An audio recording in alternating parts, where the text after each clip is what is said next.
அமெரிக்காவின் தாக்குதல் அச்சுறுத்தல் காரணமாக ஈரான் கேட்டுக்கொண்டதன் பேரில் அந்நாட்டு போர்க்கப்பலுக்கு இந்தியா பாதுகாப்பு அடைக்கலம் கொடுத்துள்ளது.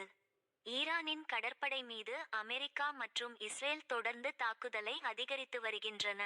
அண்மையில் இந்தியாவில் 2 நாள் கடற்படை பயிற்சியை முடித்துவிட்டு தாயம் திரும்பிக் கொண்டிருந்த ஈரானின் தீனா என்ற போர்க்கப்பலை அமெரிக்கா தாக்கி அழித்தது.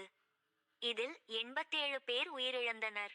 இதைத் தொடர்ந்து மற்றொரு ஈரான் போர்க்கப்பலான IR-INS புஷர் என்ற போர்க்கப்பலை தங்கள் நாட்டு கடல் எல்லைக்குள் அனுமதித்து இலங்கை ஆதரவு அளித்துள்ளது.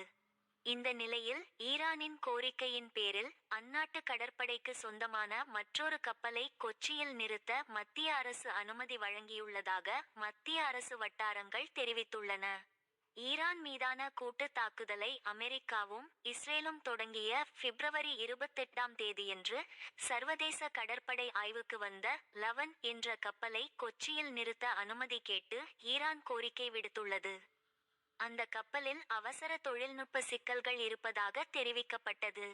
இதற்கான அனுமதி மார்ச் 1ஆம் தேதி வழங்கப்பட்டு மார்ச் 4ஆம் தேதியன்று லவன் கொச்சியை வந்தடைந்தது.